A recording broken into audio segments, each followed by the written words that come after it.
Hello प्यारे मित्रों, मैं आपको बताना चाह रहा हूँ आप लोगों को।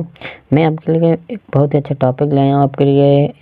इसमें आपको हम क्षेत्रफल ज्ञात करना बताएंगे। तो इन आकृतियों को आपको क्षेत्रफल कैसे निकालना है वो हम आपको बताने जा रहे हैं। तो यहाँ से जो आपको दिख रही होंगी, इसमें लिखा क्वेश्चन है निम्न आकृतियों का क्षेत्रफल ज्ञात करें। तो आपको क्षेत्रफल निकालना कैसे है? अगर आपको त्रिभुज या क्षेत्रफल देखो आपको दिए, तो आपको एक ठीक है आयत दिया है। देखो आयत है, इसमें एक कोण 90 डिग्री का, 90 डिग्री के यहाँ पर कोण बनेगा एंगल। इसमें भी 90 यहाँ से बनेगा, नीचे में 90 बनेगा। 90 डिग्री का अंश, 90 डिग्री अंश का कोण बने, अंश 90 अंश का यहाँ पर कोण है बनेगा। 90 के सब बने।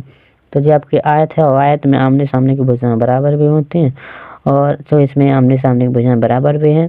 जो आपका त्रिभुज है, एक त्रिभुज की आकृति दी, इसमें एक त्रिभुज की मतलब ऊंचाई दी आपको 10 मीटर और आधार आपका कितना 20 मीटर। तो इसका आपको क्षेत्रफल बताना है। और ठीक है, तो कैसे निकालें वो आपको क्षेत्रफल इसका बताना है, किस टाइप से निकालना है तो वो हम आपको बताएंगे। तो दोस्तों यहाँ से सबसे पहले आपको क्षेत्रफल निकालने के लिए आयत के बारे में पता होना चाहिए। आयत क्या होता है? आयत का क्षेत्रफल होता है आपका सीधा सीधा, आयत का हम बताएं तो आयत का सीधा सीधा क्षेत्रफल होता है आपका लंबाई और चौड़ाई। तो इसमें आपको दिख रहा है लंबाई तो अपनी कितनी है? 24 है। लंबाई 24 मीटर जो लंबी है, जो दिख रही है आपको इतनी लंबी है, जो आपकी चौड़ाई हो गई। जो आपकी सीधी लंबाई और जो आपकी चौड़ाई है, जो चौड़ाई इसको बोलेंगे अपन लंबाई। ठीक है, जी आपकी क्या चौड़ाई, तो जी आपकी चौड़ी है तो चौड़ाई हो जाए, तो चौड़ाई कहाँ से? तो और क्षेत्रफल होता है अपने लंबाई और चौड़ाई। तो अपन को यहाँ पर दिया है दव का है लंबाई, दिया है अपन आयत में, जो आयत दव है आयत में, या तो आयत में दिया, आयत में का लंबाई कितनी दी, लंबाई कितनी है? लंबाई कितनी एल, लंबाई को एल बराबर कितना, चौड़ाई की लंबाई कितनी थी? 24 मीटर थी हैं। और चौड़ाई बोलो तो चौड़ाई कितनी है अपनी?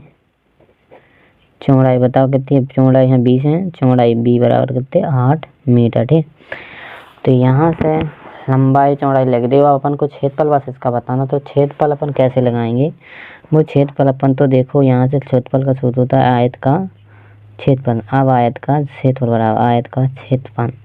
तो यहाँ से आयत का क्षेत्रफल आपको लंबाई गुणा चौड़ाई, तो लंबाई कितनी थी ए, लंबाई गुणा चौड़ाई कितनी थी बी मान देगा। ठीक है, तो लंबाई गुणा चौड़ाई क्षेत्रफल, लंबाई का मान था 24 और चौड़ाई था आपका 8 है, तो इनका गुणा कर दो। 24 कितना, 24 अट्ठे ये 8 चौकी 32, 8 चौकी 32 की यहाँ से लगे 3 और 8 दूनी 16 3 19, 192 आ जाएगा। ठीक है, 16 3 19 और 192। और आपके लिए मीटर में दे, क्षेत्रफल स्क्वायर में होता, वर्ग में होता, तो यहाँ पे वर्ग स्क्वायर वर्ग लगा दिया। मीटर स्क्वायर, स्क्वायर को बोलते हैं अपन वर्ग। तो यहाँ पर क्षेत्रफल आ गया अपना आयत का,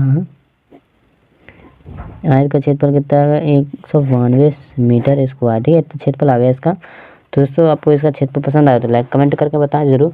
यहाँ पर आपको इस आकृति का क्षेत्रफल कैसे निकालना, और ऐसी आकृति आपको दी भी हो सीधी सीधी यहाँ पर आपको आकृति ऐसी हो पाता, तो ये अपन का लगा सके। अगर तुमको जो पता है एक त्रिभुज है, इस त्रिभुज की एक ऊंचाई दे और आधार दो, और तो इसको अपन कैसे लगा सकते हैं? त्रिभुज का क्षेत्रफल, त्रिभुज का क्षेत्रफल तो अपन सीधा लगा सका 1/2 आधार और गोड़े ऊंचाई कर देनी होती है। तो यहाँ पर आपको पता है, अगर आपको उसकी त्रिभुज ऊंचाई पता है और आधार के जो भुजा के सामने की भुजा, ऐसे से देखो ऊंचाई आपको दिख रही, ऊके ऐसे से देखो इसके सामने की भुजा होती है आधार। तो जो आपकी आधार है यहाँ पर, इसके सामने देखो तो जो आपकी आधार है। ठीक है, तो जो आपकी आधार हो गई, तो आप इसमें आधार आपको जा है, ऊंचाई आपको जा है, तो इसमें लगा सकते हैं 1/2। आधार कितनी थी आपकी 20, ऊंचाई थी आपकी 10 मीटर। ठीक है, तो यहाँ पर 2 से काटेंगे 10 आ जाएगा, 20 को, 10 गुणे 10 कितना आ जाएगा 100 मीटर, मीटर है ना, 100 मीटर स्क्वायर इसका क्षेत्रफल आ जाएगा। और वैसे भी आपको लिखना हो तो दिया में लिख सकते हैं, इसको आधार कितने दिए, ऊंचाई कितनी दी है, तो लिख सकते हैं। दोस्तों अगर वीडियो पसंद आए तो लाइक करें, कमेंट करें, कमेंट करके बताएं कैसा लगा वीडियो। धन्यवाद।